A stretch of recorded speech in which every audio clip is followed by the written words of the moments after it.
Hello.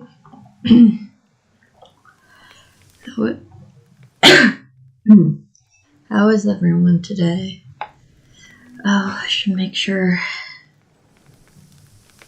everything is still working before we move on too much. Yep. Okay, I can hear myself. So, it sounds like everything's working.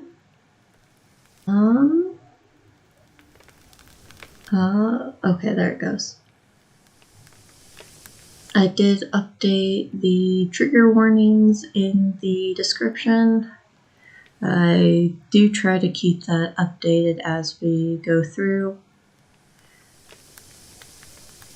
So if you need to check them out before staying around, please do.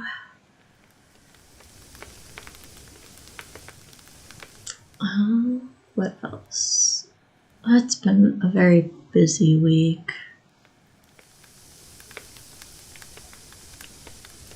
So I had to keep pushing the stream back. I'm glad I could do it today, but I think I'm gonna be busy afterwards. I don't know. It matters what everyone wants to do.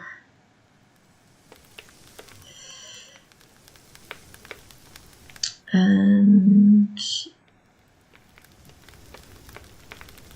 what else has been going on? Oh, I had to take my car into the shop again. That's always fun.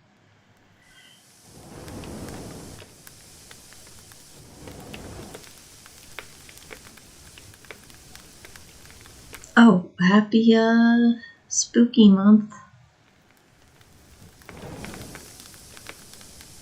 I forgot to, I have a small surprise. I forgot to put it on the screen, but we will see it when we go to the game.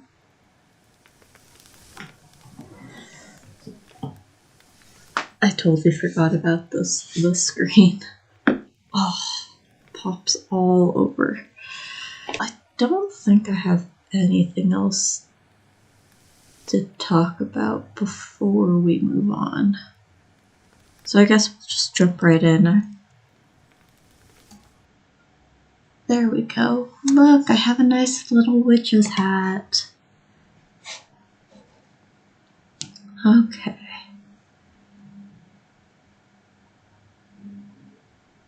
Continue.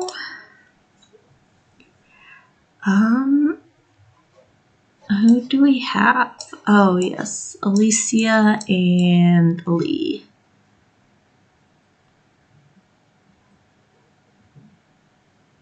I guess we'll start with Lee's story.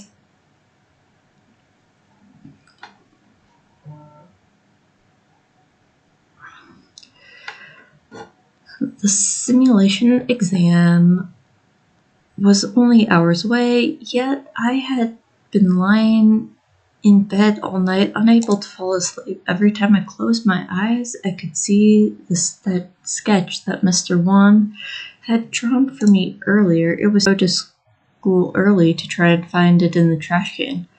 The trash has already been taken out. I'm sorry, you've missed your chance. I got out of bed, walked across the living room, and grabbed a box of chocolate milk that Ricky had paid me. The moon seemed especially round tonight. I leaned on the rail of the balcony, watching the moon and drinking the milk. Mr. Wan's place was to my right. The light was still on. Ever since I learned that Mr. Wan lived next door... Oh, I forgot to turn the, There we go. Now you can hear the audio. Ever since I learned that Mr. Wan lived next door, I would often involuntarily wander onto the balcony to watch the view outside. However, I had never seen him out here even once. The curtains were always closed behind the glass door to Mr. Wan's living room. I couldn't see anything inside except to tell whether the lights were on or not. It's kind of creepy. It was almost 1 a.m. The lights were still on. I didn't think he would be up so late, despite his lights usually still being on when I had gone to bed in the past. What was he doing at this hour? It couldn't be because of what happened earlier today. It had only been a joke. I suppose I should go and apologize tomorrow. Yes, ripping up someone's art is a joke. Just so funny. I suddenly heard a muffled sound. Then I noticed his curtains move slightly and saw a hand appear at the bottom of the glass door. It was Mr. Wan's hand. Murder? Shut up, what was I thinking? I immediately called for an ambulance while I knocked on his door. Nobody responded.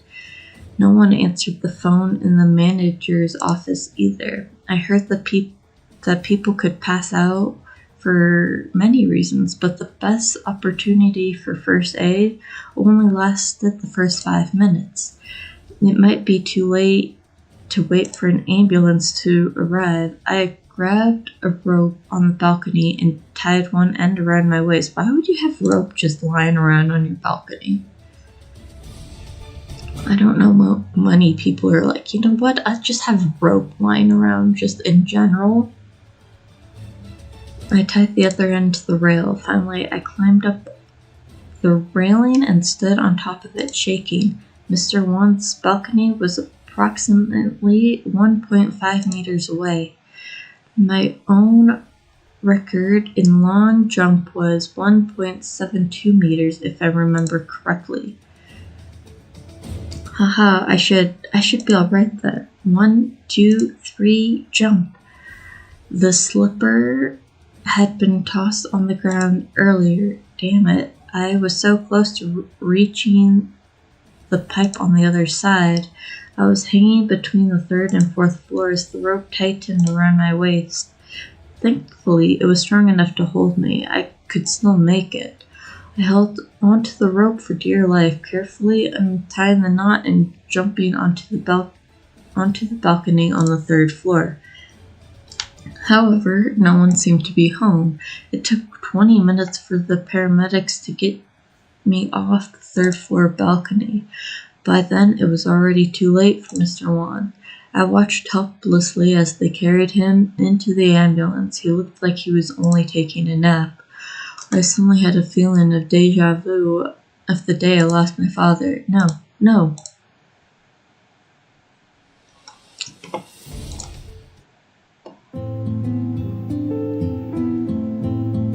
If someone asked me what I wanted the most at the exact moment, I would say freedom. As for things I wanted second most, I would say death. 2 months ago, a short and skinny old man had bought me from a human trafficking auction house and brought me back to his mansion. At first, I thought he was just like most of the other buyers who had been only looking for some exotic plaything, but I soon found out he was much more frightening. His name was Money Gia, an infamous local millionaire in Hong Kong. On the surface, he was the owner of a chemical plant, making his bucks from pharmaceutical research and development. But behind the scenes, he had been conducting drug tests on humans, and the tests were not just limited to medical drugs, but also experimental ones that were developed solely for the gangs, some of which were from abroad. What he had spent in buying us was nothing compared to the profits he could make off of us. As all of his test subjects were people he had bought from the auction house, none of us had any legal status. Therefore, nobody would care who we were or where we had gone. It was like we had evaporated from the face of the earth. There were both men and women among us. Sometimes the women might get a little lucky compared to the men. If the girls were willing to become a concubine, they could be spared the fate of trying the more dangerous drugs. Rose was one of the concubines. She had still died, though. I heard she had OD'd. After her death, her body was taken away like everyone else before her. She just disappeared without a trace. I would rather die from poison than become another Rose. The people who had made the same choice were all locked inside the dungeon. They had tied our hands and feet to the bedposts with our limbs spread out. Everyone had been tied down in a separate room. However, the air ducts in the rooms were all connected. The air was filled with the smell of rotten flesh and death. Every few minutes, I could hear horrifying screams coming from the distance. I had endured a fever for the last couple of days. I heard them saying that the drug they had given me was defective, and if my fever didn't come down soon, I would die. To make sure they could extract as much profit out of me as they could, they had assigned a new doctor. This doctor seemed more bookish. He might be a good man. In my haste, I tried to talk to him. He never responded. After setting up my IV drip, the doctor hung the bottle of medicine on a makeshift pole that had been made out of a rusty water pipe. Then his phone rang. He walked into the hallway outside and half closed the door. His medicine kit was near my pillow. There were 2 bottles in the corner of the kit. One was sleeping pills, one was poison. The doctor was still answering the phone outside. The day had finally come. If I could grab that bottle, I could carry out the plan I had in my mind for a long time. The rope was loose. I grabbed the pipe firmly. I wiggled my left hand out of the loosened rope and reached for the kit. I grabbed the bottle closest to my left hand, the sleeping pills. I twisted the cap off with my left hand and poured the entire bottle in my mouth. It was so painful. Then I lifted the pipe and smashed it down on my head. I could finally end this life in hell. Carlos, I'm sorry. Your Alicia couldn't take care of you anymore. Goodbye forever, Carlos.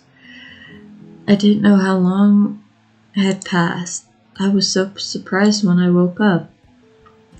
I had an oxygen mask on my face and IV tubes inserted into my arms. Some familiar guards and doctors were standing next to the bed. They had tied my hands and feet to the bedposts. The air was still filled with the rotten smell. I closed my eyes in desperation. Heavenly Father, what had I done wrong?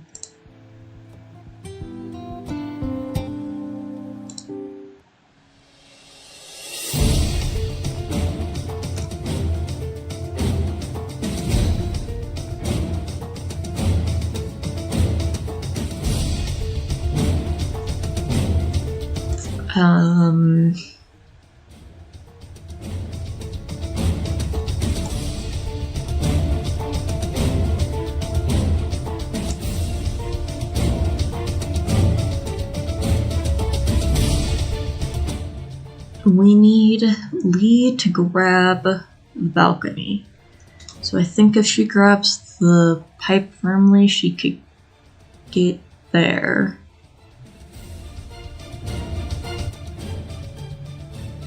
But I think the noise was what drew the doctor to save Alicia too quickly. We'll try this.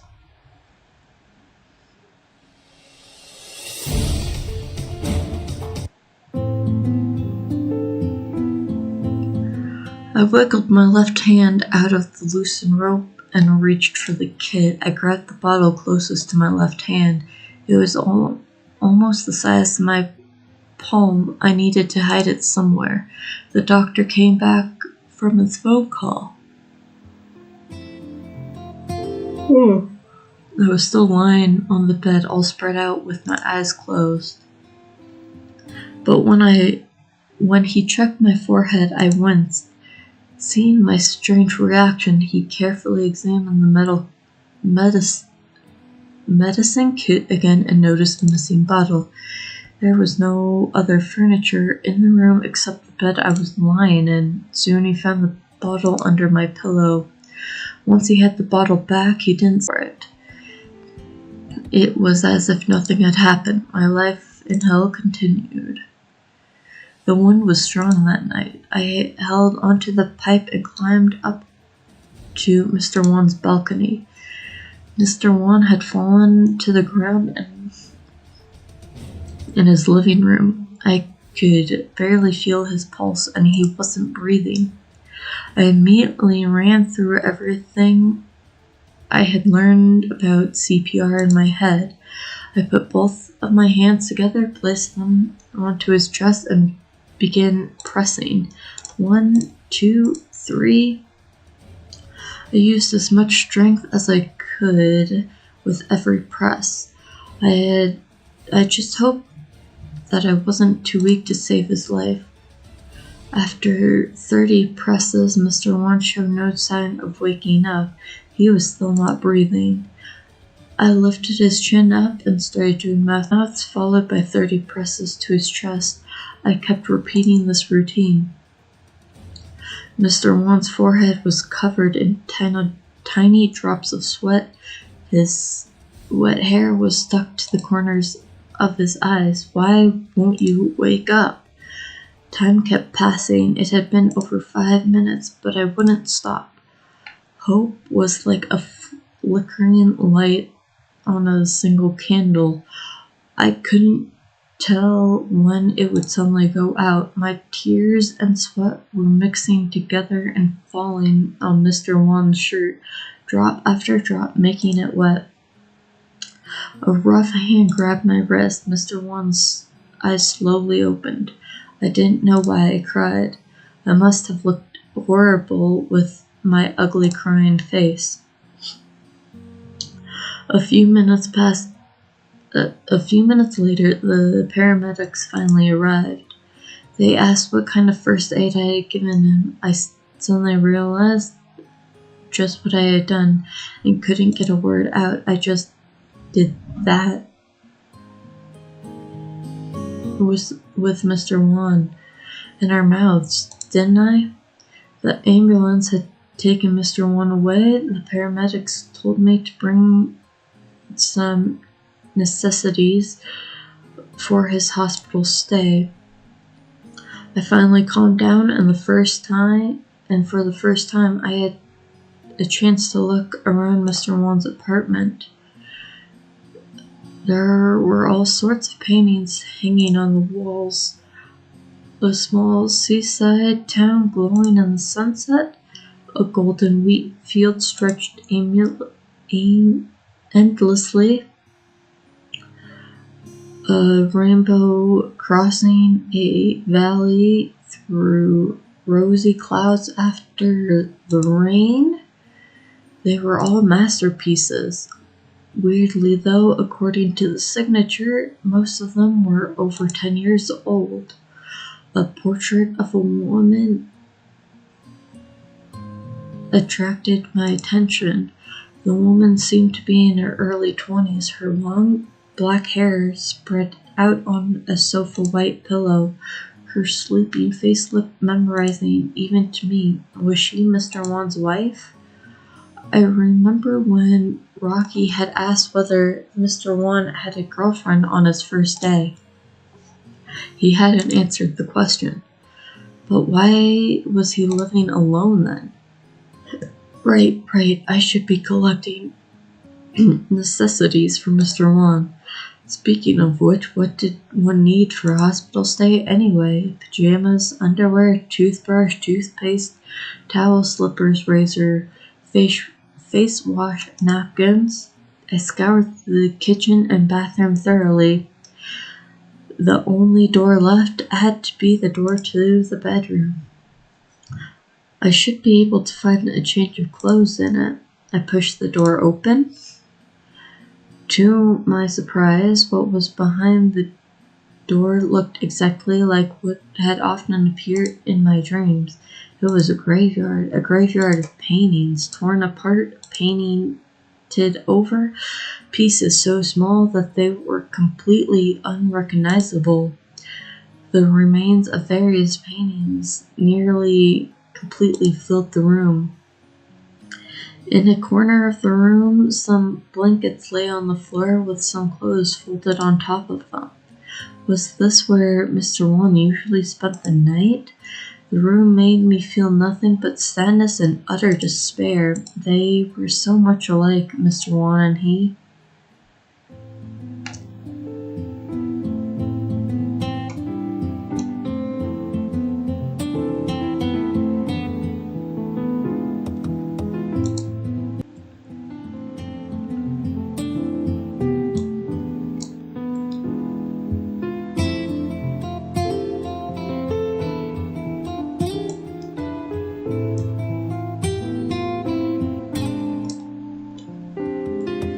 What if the poison was closer than the sleeping pill? We'll see. Nope, that doesn't change anything.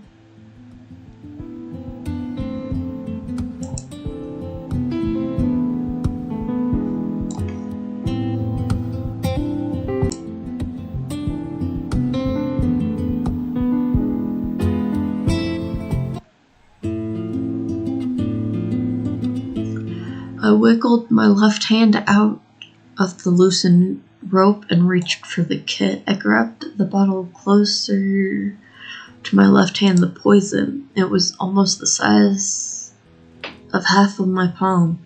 I needed to hide it somewhere. I saw the slipper I had dropped yesterday when I was having a seizure. It was close enough for me to reach it. The doctor came back from his phone call. I was still lying on the bed all spread out and with my eyes closed, mumbling quietly to myself. Just as he had left me, he felt my forehead with his hand, fiddled with the IV a bit, closed his kit and left. I opened my eyes when I heard the door close. The bottle of poison was still safely hidden inside the slipper.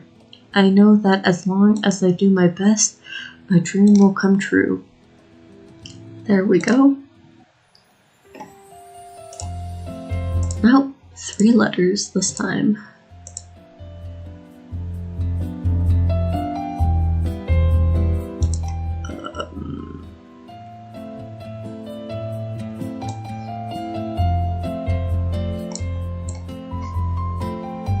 Okay, it looks like Lee's stories by herself, so we'll do hers first. Sunday afternoon. The sun was warm and smelled of flowers, and the smell of flowers was dancing in the early summer wind. I was standing in front of the exhibition center waiting nervously. A few days ago, Mr. Wan had fainted in his apartment due to exhaustion. Fortunately, I had found him in time, otherwise the consequences would have been inconceivable. He had given me a ticket to the art exhibit today as thank you. I had been so excited when I got the ticket that I forgot to ask if it was the only ticket he had, or would he be coming too. It also happened to be my birthday. I had not celebrated my birthday in years, but I specifically put on my favorite dress before I left my apartment. As a matter of fact, I had never heard of the exhibit's artist. To be better prepared, I had visited dozens of bookstores just to find a book of his collection. Even as late as last night, I had been looking up his work online and hadn't gone to bed until it was almost daytime. I had set 7 alarms just to make sure I wouldn't oversleep. At 1 p.m., the show had officially started. The line was getting shorter, but I still hadn't seen Mr. Wan. I took out my phone and hesitated, wondering whether or not to text him. I eventually decided not to. Another hour had passed. I couldn't stop myself anymore and sent a text to him. The art show today is really cool. Thank you so much for the ticket, Mr. Wan. I'm in the gift shop near the northern entrance right now. They have a lot of cute little things here. Are you coming today too, Mr. Wan? Another hour had passed. It started to drizzle. I sent him a text. It's raining. Remember to bring an umbrella with you when you head out, Mr. Wan. I wandered near the entrance, but I didn't want to walk too far away. Yet another hour had passed. There was a book signing in the west entrance right now.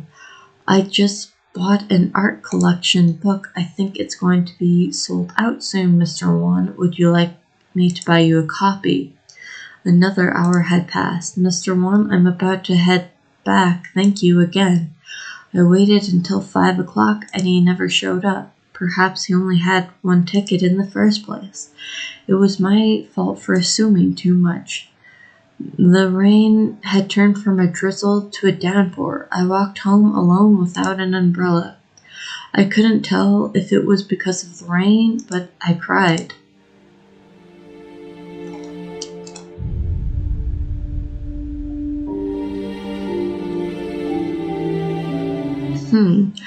I didn't think there was any obvious leads by reading this letter. In this story, how does the difference between the west entrance and the north entrance have any impact on the results?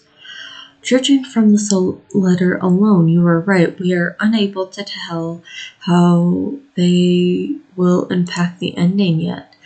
But I would still encourage you to give it a try by switching their positions. Maybe then you'll see the effects in the new endings. Sometimes you won't know for sure without trying. So you mean that the clues might not be in the original letters, but they might also be hidden inside the other endings that we unlock? That's exactly right.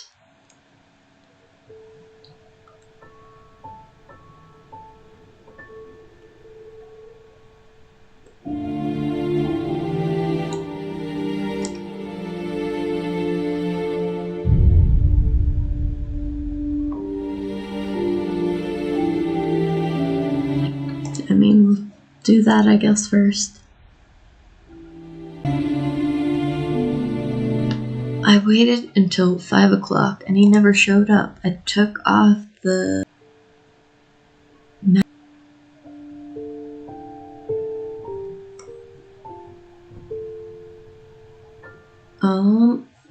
give me 1 second.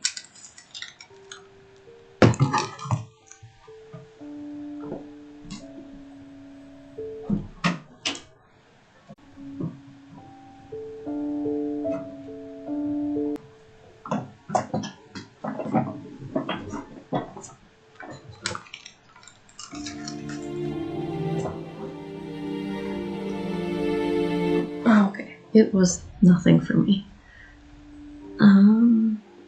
I took off the Sir Spotty mascot costume and gave it back to the staff member at the west entrance.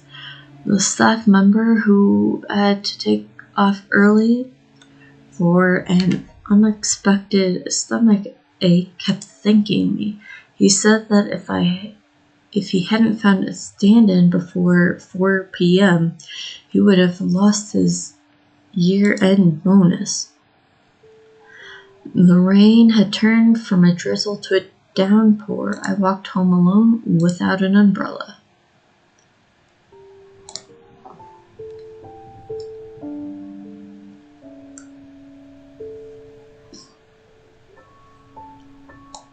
And what if she walked home? Or said she was gonna head out, but didn't?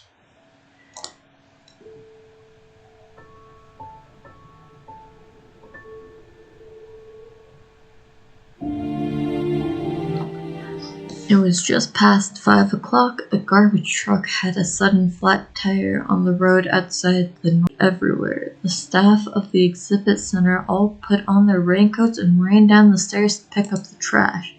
I decided to go and help out since I wasn't doing anything anyway. Lots of people walked by and took pictures of me with their phones. I struck a pose cooperatively with a victory gesture.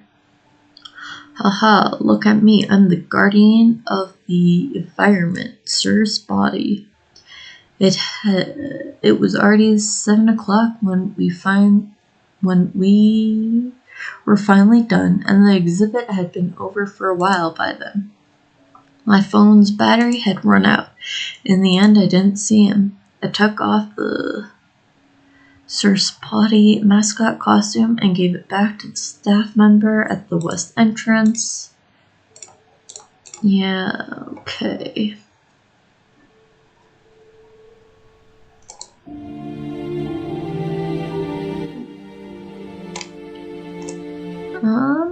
We will try if we change it back to the north entrance first.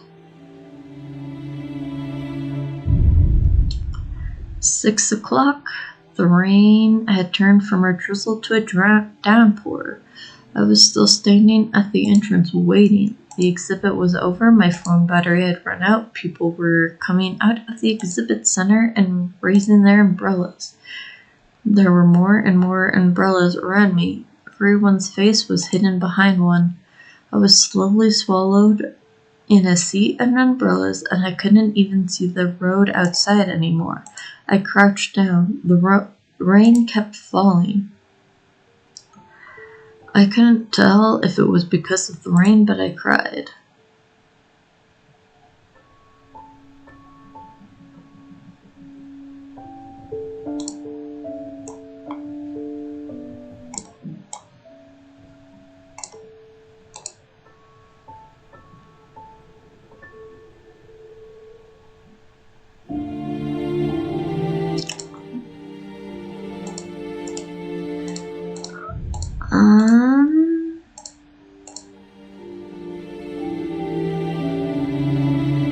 Okay, so this is different. Helped with the trash pickup. Soon I happened to run into someone I knew in the crowd. It was Jimmy, who had just recently transferred to my school. What a coincidence. We started chatting while picking up garbage. Jimmy said he was a huge gamer and told me the plot from one of his favorite games. In the game, the player could play as a god and help solve the humans' troubles. The funny thing was, those humans' troubles were all incredibly dumb. I could barely understand him, but judging from the excited look on his face, it must be a pretty interesting game. It was already 7 o'clock when we were finally done, and the exhibit had been over for a while by then. Jimmy asked if I wanted to go and grab something to eat. I looked down at my phone and realized that the battery had run out. I felt a little choked up in my throat.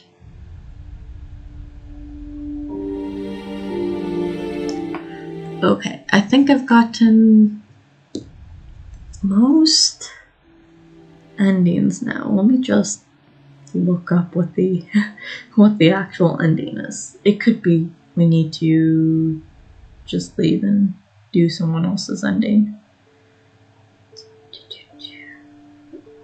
Is this okay?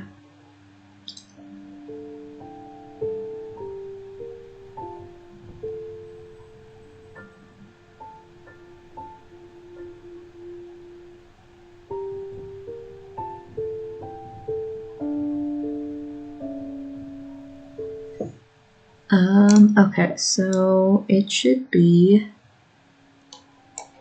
north, west,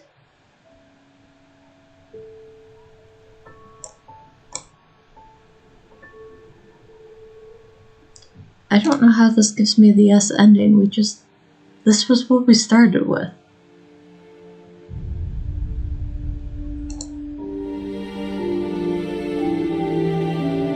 Maybe I had to see all the other endings first.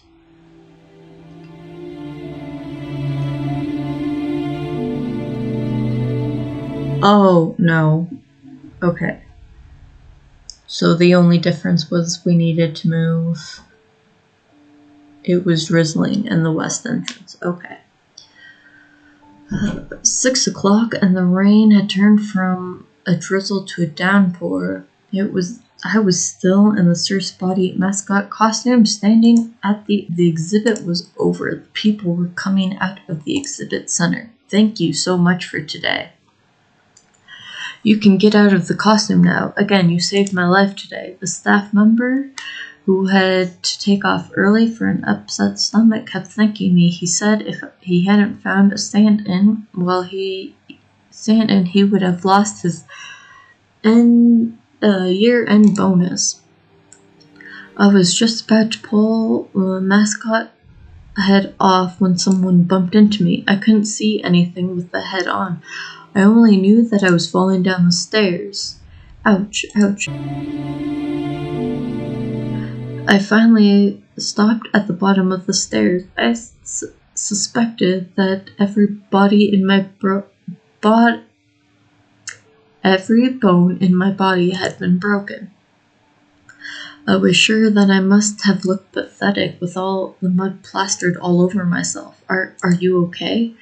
The voice sounded familiar, but I couldn't be sure because of the sound of the heavy rainfall. A powerful hand grabbed my arm and pulled me up. I took the mascot head off in a hurry. I saw in front of me the same casual outfit. He raised an umbrella over my head, but his shoulders were getting wet. We ordered 2 cups of hot cocoa from the cafe on the first floor of the exhibit center and sat at a table next to the window. The rain had become so heavy that we couldn't leave, but I was feeling like the luckiest girl on earth. He told me that the exhibit was organized for a friend of his. He didn't know I was still here until he had seen the text just a little while ago. There had been so many people at the entrance when he arrived that he wouldn't have been able to find me even if I hadn't been so eye-catching. So was his friend's exhibit. He hadn't planned to come with me. Lightning suddenly flashed outside the window and all the lights went out in the cafe.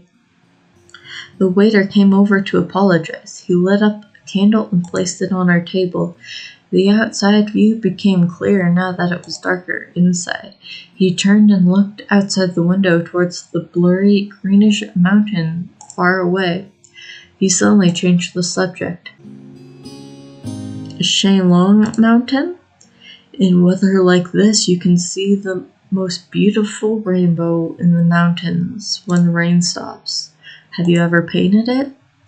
I remembered the paintings in his apartment. The rainbow in his painting must have been more beautiful than the real one.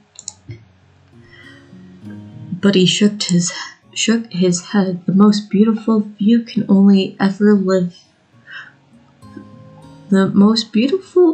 can only live in memories. I could see the candlelight flickering in his eyes. It was supposed to be the color of warmth, but I didn't sense any temperature. A voice suddenly surfaced from deep within my heart, and it was overcoming my own self-control. I couldn't stop myself from blurting out the question. Mr. Wan, do you want to go home now? Sorry, I forgot. It is pretty late. Mr. Wan took his eyes away from the mountain and gave me an apologizing look and reached for the umbrella next to our seats. No, not that. Could I get a picture with you? What the hell was I talking about? I pulled out my phone in a hurry, but then realized the battery had run out quite a while ago. How embarrassing. I wanted to crawl in a hole. Mr. Wan took out his own phone and handed it to a waiter passing by.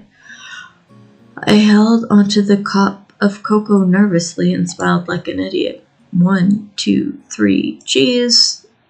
Let's take another one. Young lady, get a little closer to your boyfriend, please. What? Boyfriend? You don't understand. I mean, really. Before I could explain, the waiter took another picture. I turned my head towards him. He was so close. The first thing I did when I finally got home was plug in my phone. As soon as I turned it back on, I received a text from Mr. Wan. It was a photo. Later, I bought a brand new photo album. I printed the photo out and put it in the first page. I like how she went out to buy a whole photo album for one photo. Just get a...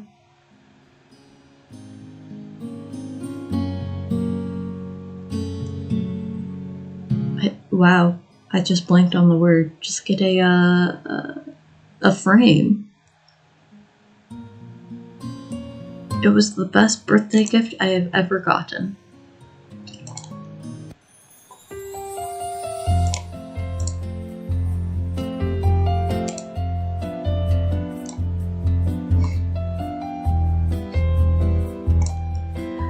Okay.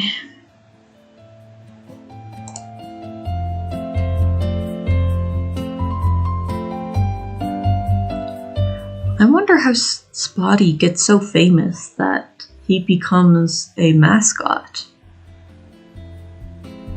I also just realized that they were the same character.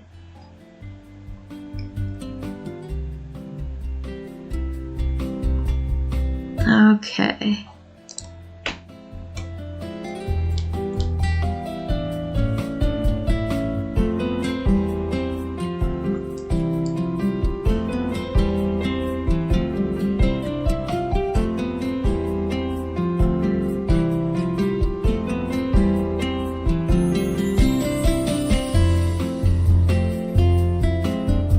Huh.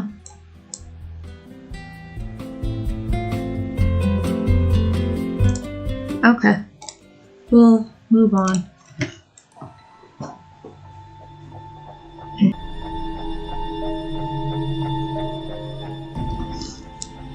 I picked a random bottle from hundreds of bottles of fine wine in the underground wine cellar and put it on the luxurious short table in front of the old man.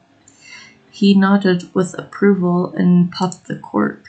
The bright red liquid was poured into an exquisite-looking wine glass. It was swirling and glistening.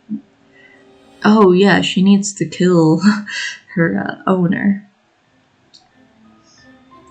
Like flowing ruby. Drink it, drink it, drink it. I was standing next to him. Sweat was pouring down my forehead. As soon as he drank the wine that had just been flavored by me, I would unquestionably become a murderer. I would no longer be a good Catholic, but I had no other choice. I would not let myself be tortured to death in this damn place. I especially would not let myself die without seeing Carlos again. He had killed so many innocent people, and I had every reason to send him to his final judgment in front of the Heavenly Father. Money Gia's lips had already touched the glass when the housekeeper knocked on the door and informed him there was a visitor. A man with only one arm was sitting on the sofa in the living room. A couple of tall, muscular bodyguards were standing their boss. I had never seen Money act more like a spineless. He had the most cowardly smile on his face. He seemed as possible in front of the one-armed man. The man yawned and grabbed the bottle of flavored wine on the table. Was he going to drink it? No, he couldn't drink that. I stepped forward. He grabbed the bottle and emptied it with a smile on his face. and forced everything gurgling down. It was already too late. The wine and cyanide mixture went down his throat and into his stomach.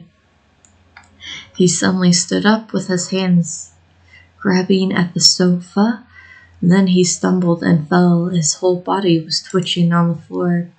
His hand was now grabbing at his throat. His mouth was wide open and he couldn't breathe. The rest of the wine spilled out of the dropped bottle, turned the white velvet carpet into a bright red color. The bodyguards were all panicking. Boss Ray? Boss Ray. Mr. Tough Boss Ray is... What are you waiting for? Call an ambulance. No ambulance. No ambulance could be faster than cyanide, though. Almost immediately, the one-armed man died. Money had just been sitting on the sofa as if he had been paralyzed. He kept staring at the body with incredulous look on his face. He didn't move nor say a word until the bodyguards pointed their guns at his head. It's her. She poisoned the wine. They put Money and I into the trunk of a car. A proper greeting would be waiting us.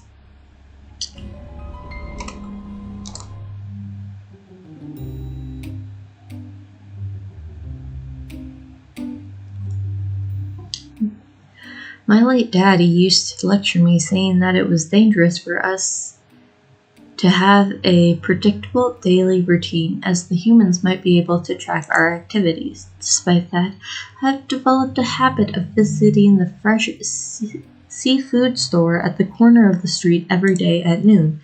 Today, as usual, I was tank shopping. The tanks in the lobby, pondering the most important question to me: what was for lunch? The fish in the left tank were all too big. The fish in the tank next to my feet looked delicious, but there were only 6 of them left, and it would be too obvious if I sold one. I decided that I would go with the tank on the top corner. No one would notice if one fish was missing, as there were so many in it. And they have fewer bones too. Most importantly, they were really fresh. I hunched my back and was about to jump up when my ears picked up a tiny noise behind me. The owner had just come into the lobby from the back. I quickly hid behind the tank and watched as he opened the rolled door, washed the ground in front of the entrance, and stepped down to wait for the first order of the day. The owner had blonde hair and blue eyes, which was not common in the city. The other humans called him Alex. I snuck up to the door and meowed softly, pretending that I just arrived. Following the principle of not trusting humans, I would never intentionally expose my tracks to humans. Still, sometimes I wonder if I needed to be so careful around these humans, whose every moves were always so predictable. Take this guy, for instance. I was sure he would not chase me off. Hey, here you are. I waited there for a sec. Just wait there for a sec. A couple of minutes later, he placed a glass in front of me and poured me half a glass of milk. Oh, it smelled so good. Milk was truly a cat's best friend. But then I realized I wouldn't be getting any fish today. I meowed at the owner with my cutest expression. I want a full glass.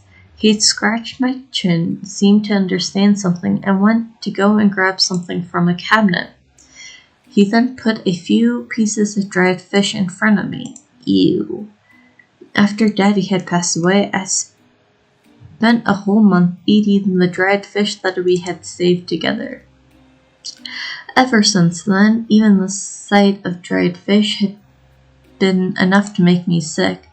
He patted me on the head. In the end, as a stray cat, I did not have the luxury to be picky about food. Besides, as long as I got along with this human, I could come back often and steal more fresh fish.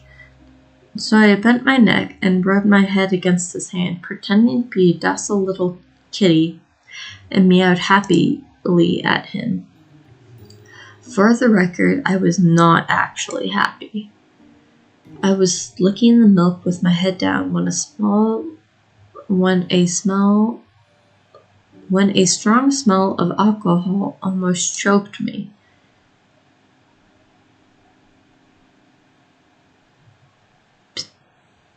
Patooey, someone spat his phlegm into the nearest fish tank.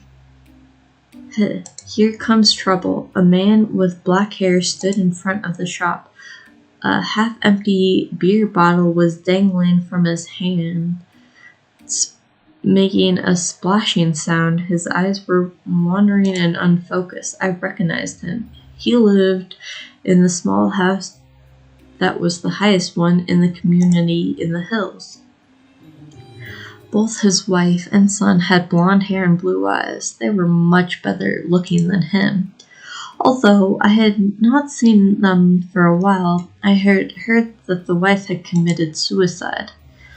The owner's eyes stayed fixated on his newspaper, but his hands were trembling. Well, as far as I knew, the relationship between the owner and the other guy's family had been complicated, to say the least. The black-haired man's blonde wife had often been seen hanging out with the owner in very intimate ways. Whenever the neighbors nearby saw them together, they would gossip about it. The owner was very concerned, but the woman didn't seem to care at all. Once I heard some humans chatting about the blonde woman had some kind of illness. What kind of illness would make people behave like that? I couldn't understand. The man had always been nice to his wife, but the wife was a dragon lady. Not only did she have an affair, she would even beat up her husband and her son. Once I had heard her calling her own son a bastard. He looked so much like her. How could he not be her own son? Well, it was terrible. The man began to lose his spirit too, and he wouldn't go anywhere without alcohol. This must be the little boy. He was so pretty and looked nothing like the other kids, so no other children would play with him. Sometimes I would run into the boy, and if I had nothing else to do, I would play with him for a little while. If he happened to have some change on him, he would even buy me some milk. Compared to his parents, the kid was almost like an angel with catnip. Anyway, it was not a normal family. The man stared at the owner for a while, his mouth squeezed out a psst. Then he turned his eyes to me. He crouched down and knocked over the glass. All of the milk spilled out. Some even got on my paws. It wasn't the first time this had happened, but the owner still did not move at all, as if it had nothing to do with him. Damn you, stupid human, how dare you interrupt my meal? You wait there. I stared at the stone-faced man, waving my fist. I swear I'm going to stuff dead rats into your bed tonight.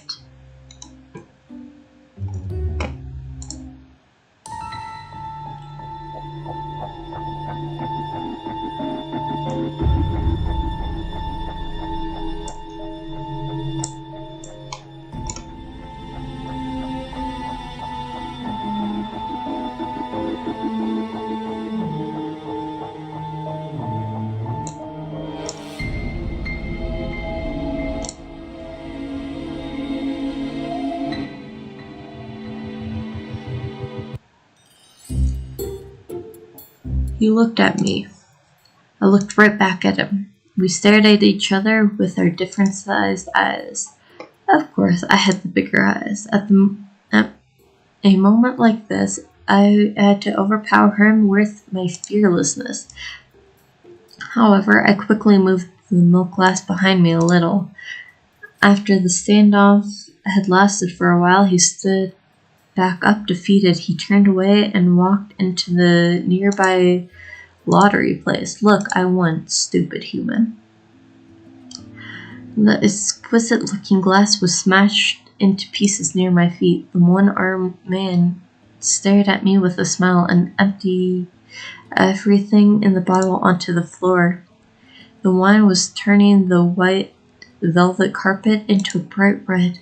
The red kept spreading, almost touching my feet. I wanted to step back, but I was paralyzed by a stare.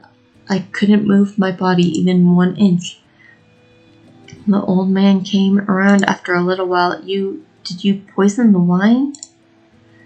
To prove his innocence in front of the one-armed man, he grabbed a fork from the dessert tray,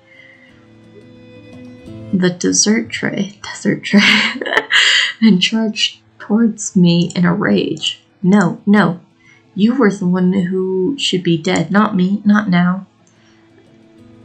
I picked up the largest piece of glass from the floor and stabbed at the scumbag. He stabbed the fork into my shoulder, but I had pushed the glass into his heart. The old man made a stifled sound, and he stared at me with death in his eyes. He probably had never imagined that one day he would die at the hands of one of his lab rats. I realized that nothing mattered now. I knew I wouldn't be able to survive today. Heavenly Father, forgive me. I pulled the fork out of my shoulder and stabbed it towards my own neck. I felt it touching the skin and flesh on my neck. I needed to push a little harder to pierce my skin and force it into my artery. My right hand was trembling. My eyes were watering up. I used my left hand to support the other one. You must be alive to enjoy my hand, the one on my shoulder still smiling. Then he held my freezing, trembling hand in his one big palm. I could not remember the last time I felt such warmth. I broke down sobbing uncontrollably.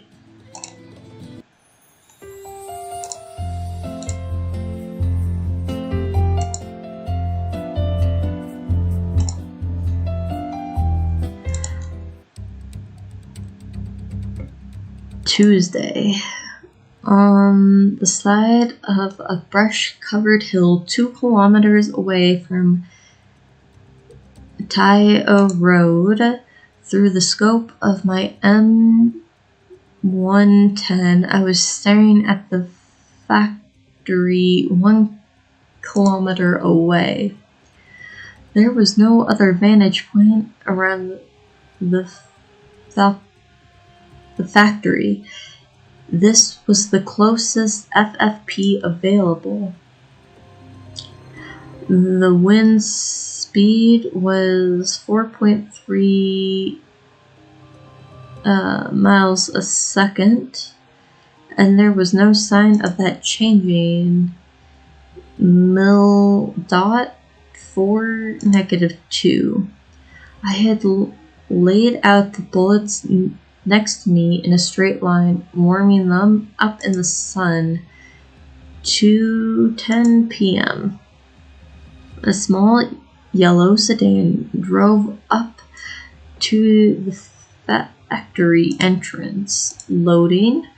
The door opened and a woman with a head full of fiery red hair got out of the car. Her name was Armed Smuggling Game in the Blood Gang. Aiming. I pulled the trigger. The target went down. I saw a flash from a window on the second floor of the factory. There was another sniper aiming at me.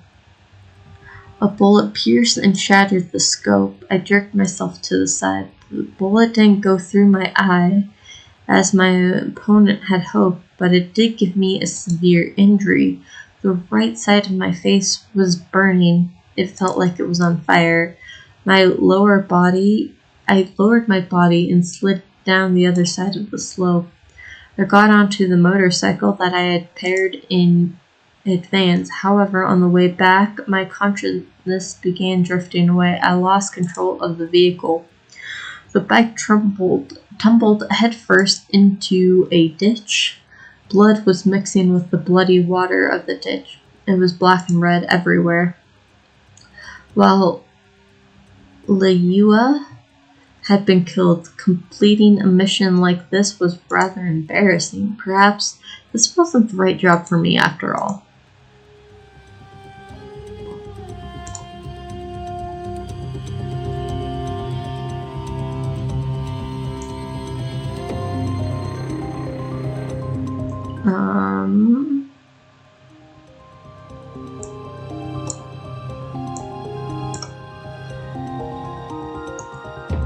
I think we have to kill the sniper first, and then kill the target.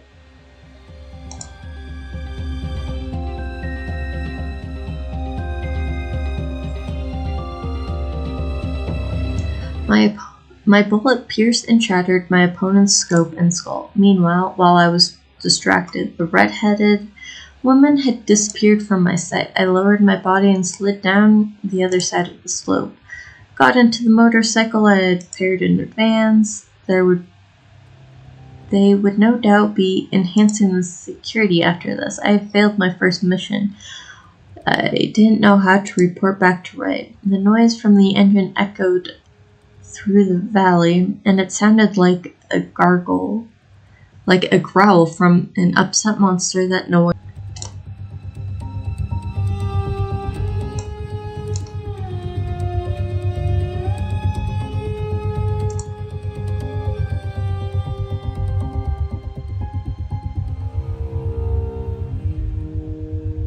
I could see in the scope that my opponent had dodged my killing shot.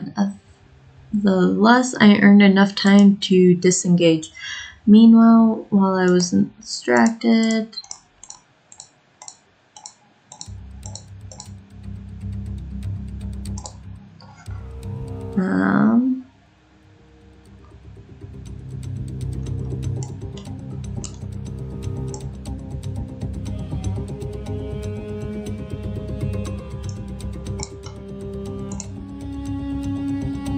maybe we have to kill the target first and then quickly.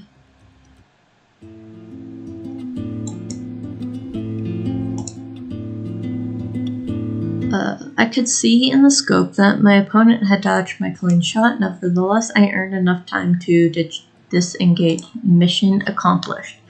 I lowered my body and slid down the other side of the slope. I got onto the motorcycle that I prepared in advance.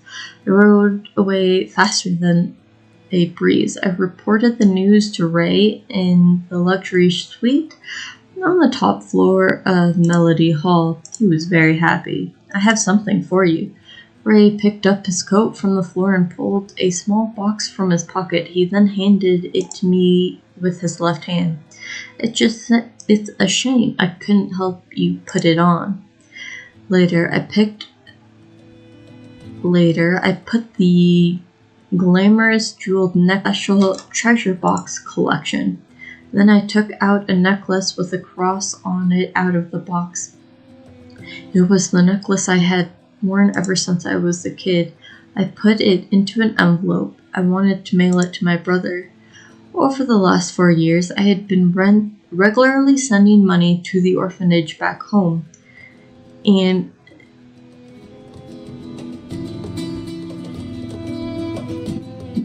Benita had also written back to me a couple times. She told me that Carlos had been doing well and that he had worked very hard in school.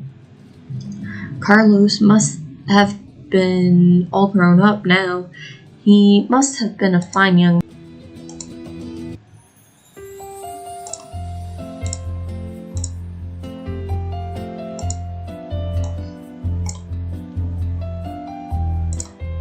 let us save. What time is it? Oh, it's only been an hour.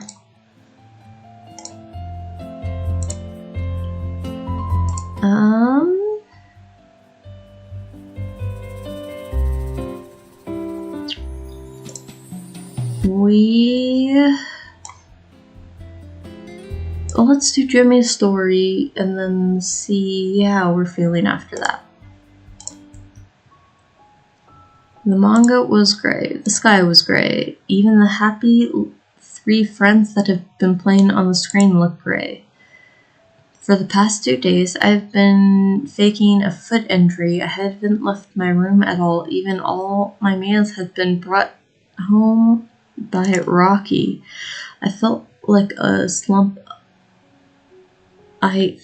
lump of sludge rotting in front of the computer, staring at it all day.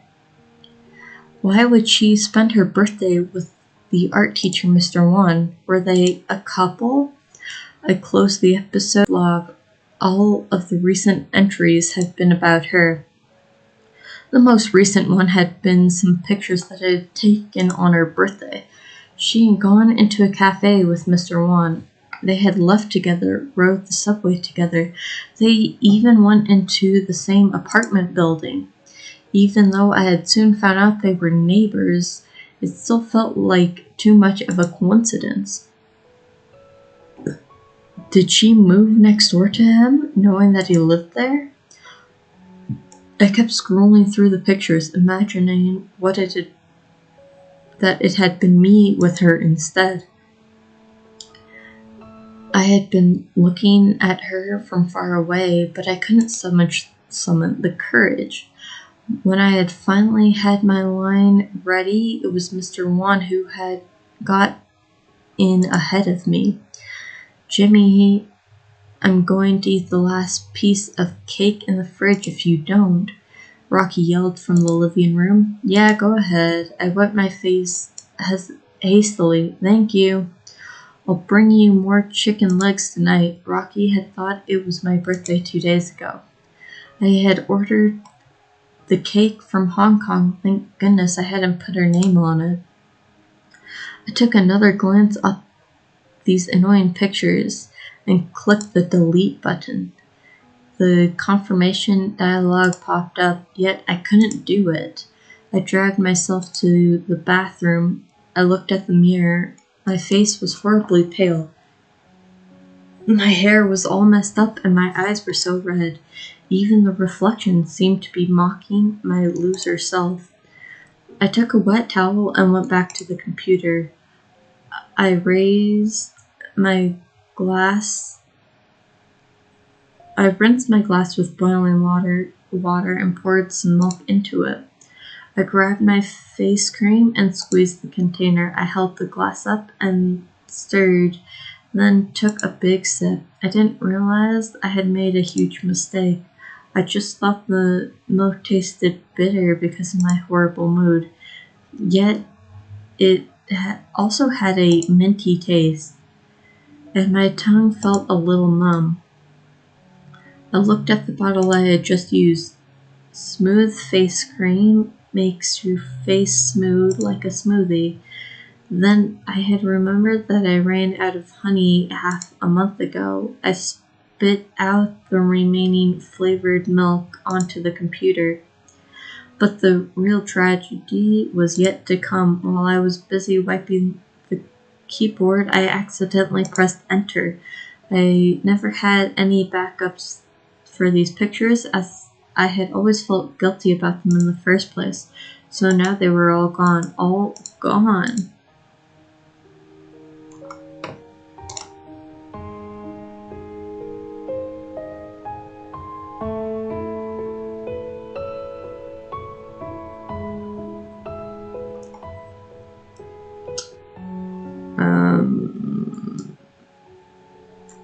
Well, obviously we have to make sure he doesn't delete the photos, so I guess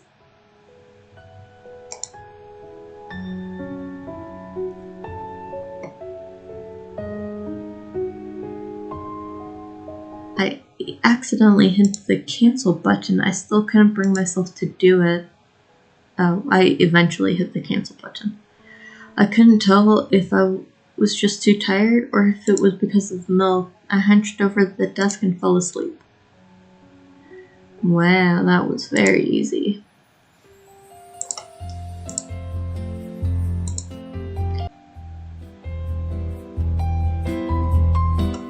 Yeah, we'll do Lee's story.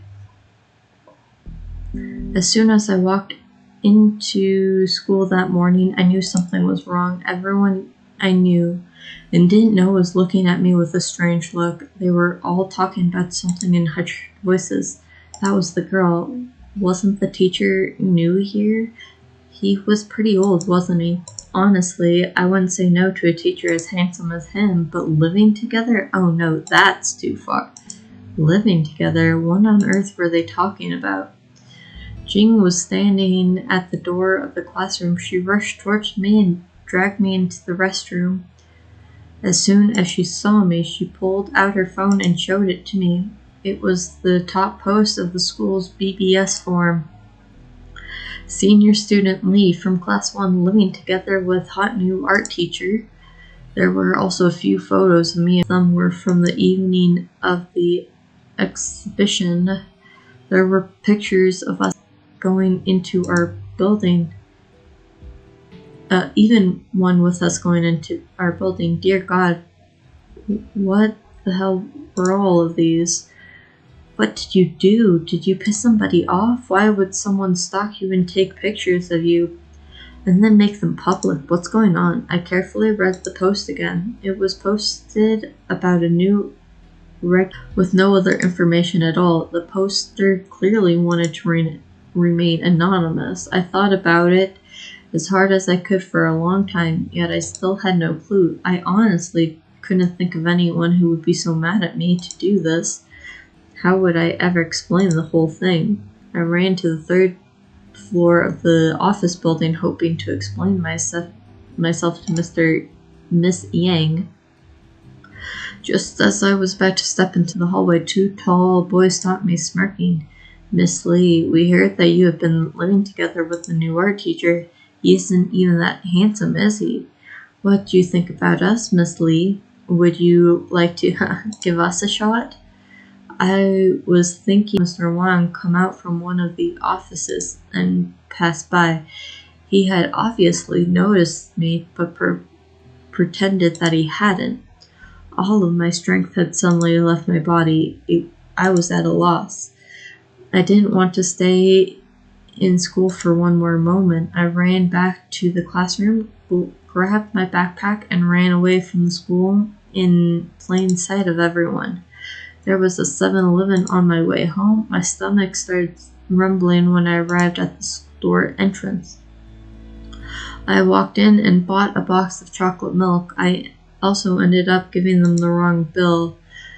Then I left the store. I walked into the small alley that led to my building. I felt a sudden spell of dizziness and I blacked out. I fell to the ground. My wallet fell out.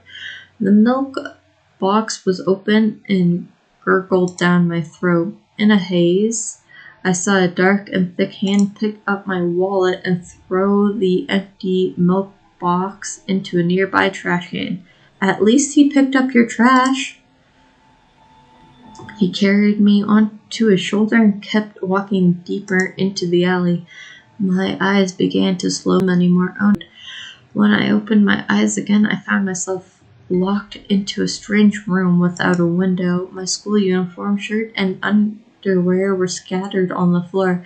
Everything was dirty and ruined, including me.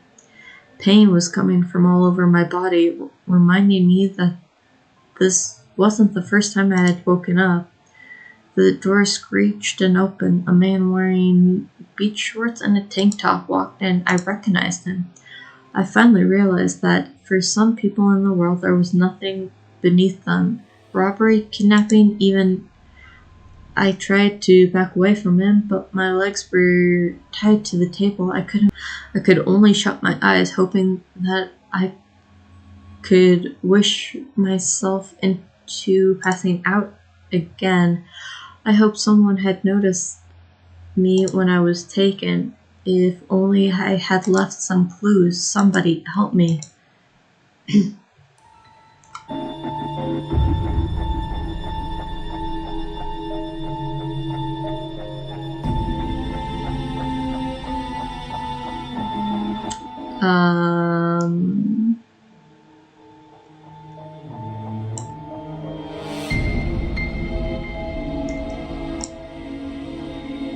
think her wallet needs to fall out first.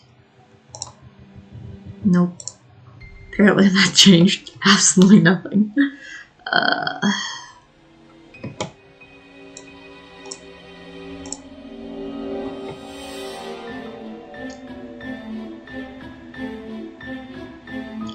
In a haze, I saw a dark, thick hand pick up and throw the empty milk box into a nearby trash can. He carried me on the shoulder and kept walking deeper into the alley. My eyes began to slowly shut, and I felt as if I couldn't open them anymore. Oh no, I'm being taken away by a bad man. I'm screwed. When I opened my eyes again, I found myself locked inside a strange room without a window. My school uniform, shirt, and underwear were scattered on the floor. Everything was dirty and ruined, including me. Somebody, please help me. Perhaps God had heard my prayers. It wasn't the goddamn man in a tank top who walked through the door this time. It was two men in police uniforms instead, as well as Mr. One holding my wallet in his hand. I hid under the table and crouched into a ball. I didn't want him to see me like this. Why? Why did it take so long?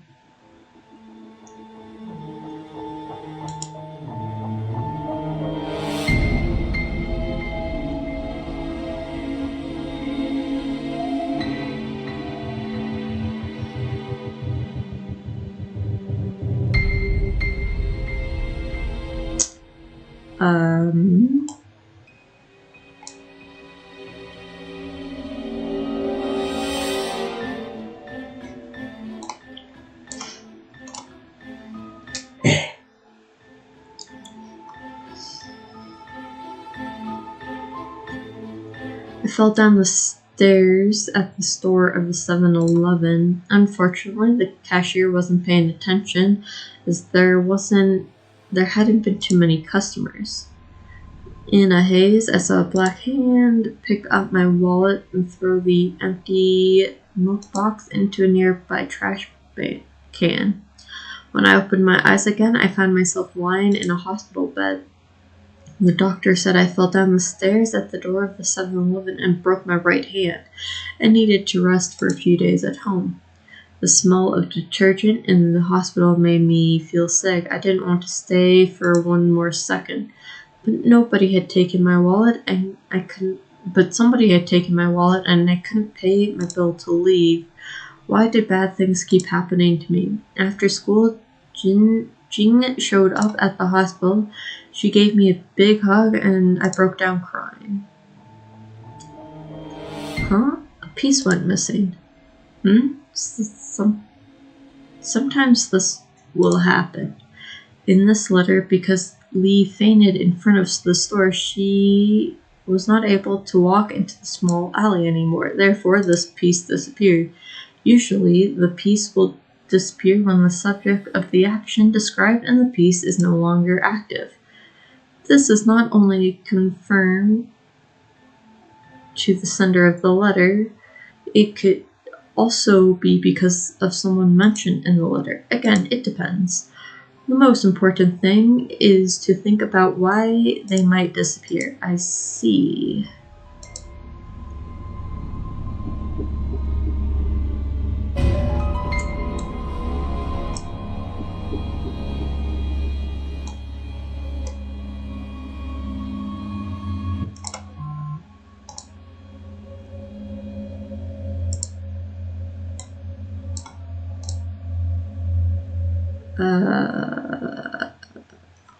Well, I have no idea what the answer is. Let me look.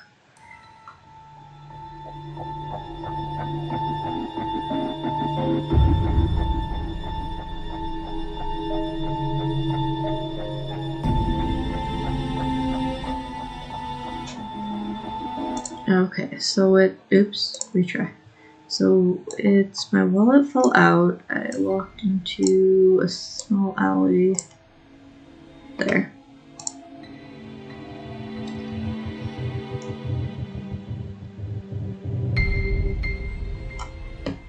In a haze, I saw a pair of black and thick hands pick me up from the ground. He then carried me on his shoulder. Oh no, I'm being taken away by a bad man. I tried my best to focus all of my remaining strength and squeezed the milk box in my hand. The drops of milk left a trail on the ground. Soon the box was emptied out and there was nothing left. He took another turn into an even more obscured, tiny path deep inside the alley. My eyes began to slowly shut, and I felt as if I couldn't open them anymore. Maybe it was my final wish, but I thought I saw somebody run towards us. When I opened my eyes again, I found myself lying in my own bed, covered with a warm blanket. My bag and wallet were on the chair next to the bed. There was no one else in the room. Somebody who had been passing by must have saved me, although how could a random here know where I lived? My phone buzzed twice. Jing had texted me more than once. Are you okay? I just heard that the school BBS had been hacked. Everything was gone. Feel better, okay? Everything will get better soon. Jing, thank you. Hackers. The hero who saved me and Mr. Wan. So many things had happened today. I pulled up the blanket to cover my face. I had been completely drained. I didn't want to think about anything anymore. I like how she doesn't question too much how she made it back home. Just, I'm home now. Oh. A new character now.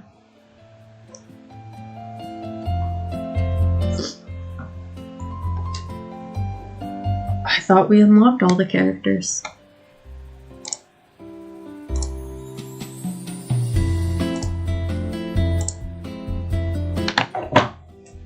I have no idea who this character is. But I think we'll have to save him for next week.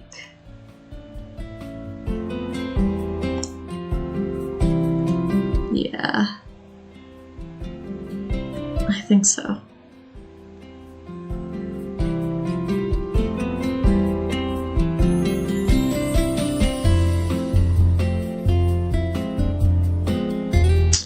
Yeah, we'll see who this new character is and keep going with Alicia's story next week. I will see you all next time. Bye.